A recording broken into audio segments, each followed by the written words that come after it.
I did another, let's see, worked on a couple more in California, down to Knott's Berry Farm. Magic Mountain, I did one that was originally called The Terminator. It was based off of the movies, and I think they changed it to Apocalypse or something. I don't even know what it is now. Been all around China. Got one right now is being built in Dubai.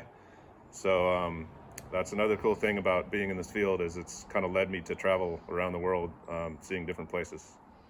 Cool. So. Awesome. Thank you. So I guess we can get into like explaining the process. Like, I guess to start off, like, do you brainstorm what the roller coaster is going to look like, what materials are going to be used, or is that something that your clients tell you what they want? How does that all work?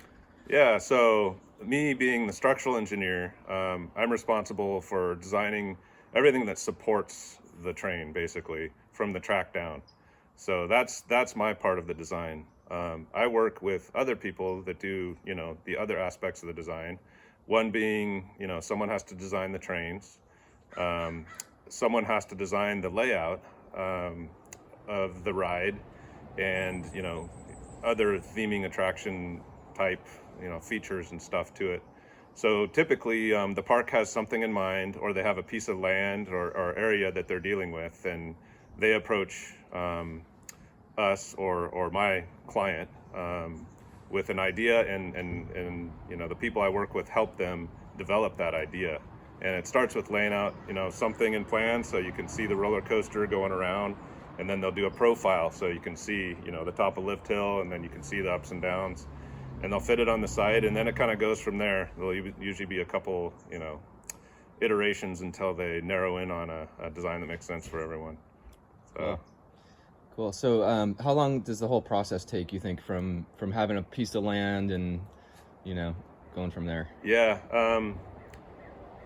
I would say probably a year from the very early stages to the end.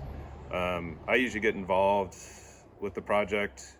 Well, when they know that it's a go, I start the structural engineering, and usually it's about 9 months between when I start the engineering and when the project's done and it's able to be ridden.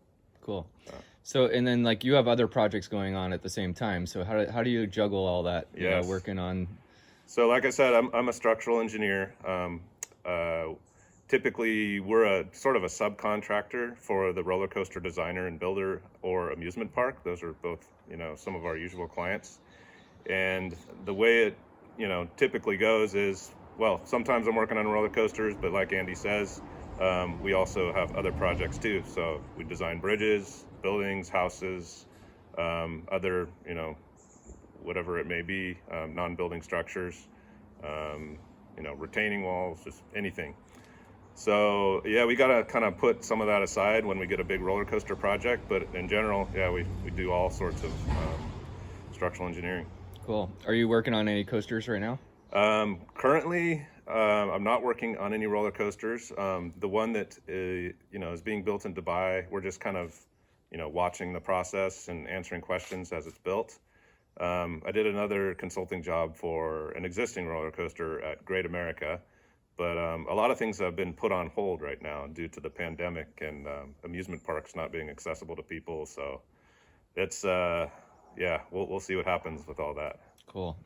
So let's talk a little bit about Gold Striker. The kids got to see the video of somebody riding Gold Striker, and a lot of kids like that ride. So what's that take? Just like give us a little rundown. It's made out of wood mostly. Is Yeah, a lot of the roller coasters I've worked on are made out of wood, or they're a hybrid wood structure with a wood track and a similar train than Gold Striker with a steel structure. Just for whatever reason, the client may want a steel structure because it lasts longer or behaves differently. But yeah, the Gold Striker is made out of wood.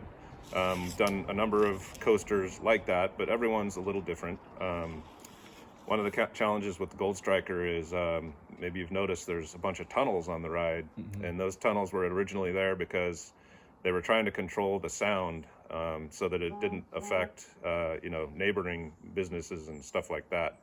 So those tunnels, we actually turned them into more of a feature. If you go down the first drop, you just you go down into this big dark tunnel, and then you come out, and then there's other tunnels. So that was an interesting part of that project. Cool. Yeah. Awesome. What's why would somebody want a wooden roller coaster, total wooden frame, wooden everything versus steel? It sounds like you said steel, might last longer and so on, but Yeah, what's so good about wood? it's just nostalgia, and and the people that the roller coaster enthusiasts want to see all types of features, different coasters, and they're just beautiful structures. So for a park to put one of those, it kind of becomes a landmark. But yeah, I mean, I've ridden up the lift hill in trains with people that are just obsessed with wooden roller coasters, and they'd say things like, "Oh, the smell of the oil, the grease on the chain," and like just people love them. So they're Cool. never going away. They're not like your old ones. They're twisters and they go a lot faster, but still, it's wooden roller coaster. Cool. Awesome. Thank you. Um, so yeah, that's pretty much. I have like 140 questions here. I don't want to go through every single one. I kind of grouped them into some categories there. I guess my last question before we go is, what do you think? Actually, let's pause it there.